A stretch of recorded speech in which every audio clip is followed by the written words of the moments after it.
Hey, what is up YouTube? I'm back again with another review. Today we're going to be taking a look at this, I guess you could consider it a USGI headlamp, but what this really is a Forestry Service headlamp. And here's the box. I've stressed this before. I hate it. I don't know about you guys, but I absolutely hate it when the person ships it in its original box, just because it messes up the original label and it's harder to see it. Fortunately, I was able to tear off some of it to see the original sticker, and it does have the national stock number, and it says Lantern Electric Head, one each. There's no date on this thing, but I'm estimating that these things probably came out at around the 80s and 90s. And so you got your battery pack and your cord, your adjustable elastic strap. Now the elasticity in this thing is pretty dried out, but I think it'd be pretty easy to just find some generic elastic strapping and just replace it. And then you got some padding here. It is adjustable, and you can replace that with this wing nut and a washer and then a screw.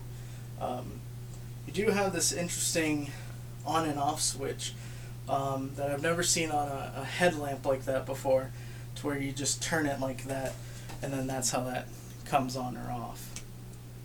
And then of course you got your main light bulb and the cover. These pieces, or this piece does not come out of this from what I can tell. And then in here you can see you got your light bulb socket, your connector points, and a spare bulb. So that's pretty simple. And then for the battery pack, this is really interesting. You got a belt clip with like a, almost like one of those things that you could hang it off of something. I don't know why you'd want to hang it off of like a wall or something. That wouldn't be practical, but whatever. And then you can see a manufacturer stamp. It says manufactured at Hartford Easter Seal Rehabilitation Center Incorporated. And then you see you got your indicators for which way your batteries need to go. This thing holds 4 size D batteries. And then it has this metal loop that just sort of pulls down, and you got your cork gasket, which is kind of dried out, probably should replace that. You got your 2 metal connectors, your 4D batteries, and then you're inside there. So it's a pretty simple light.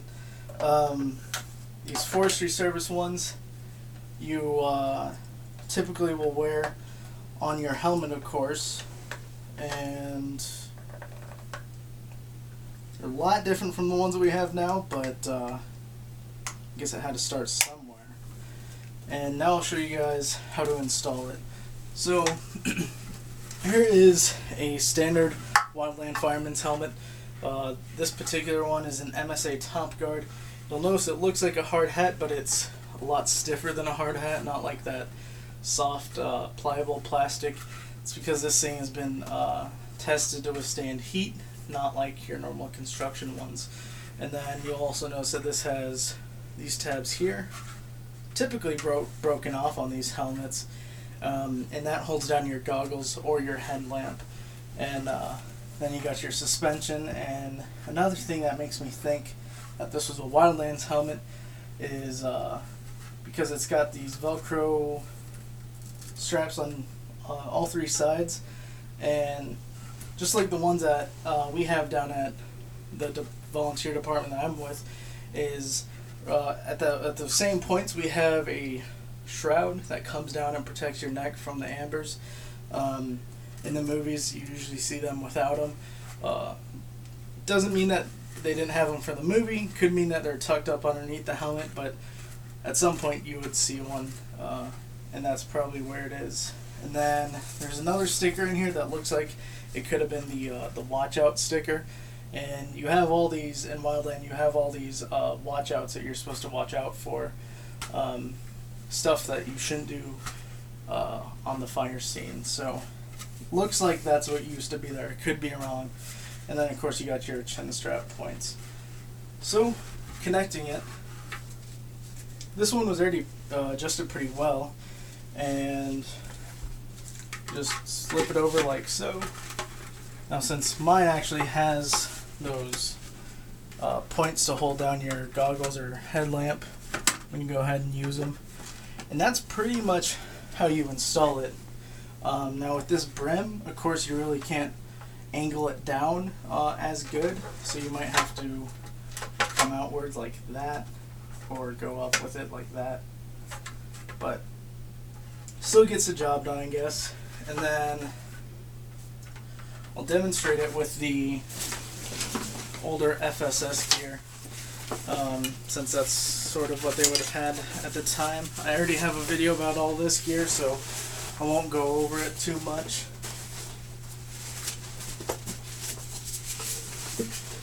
I still like this old gear myself. Down at the department I'm with, they issued me the new stuff, and I actually traded it out for the old stuff. I don't like them with all the bells and whistles, you know.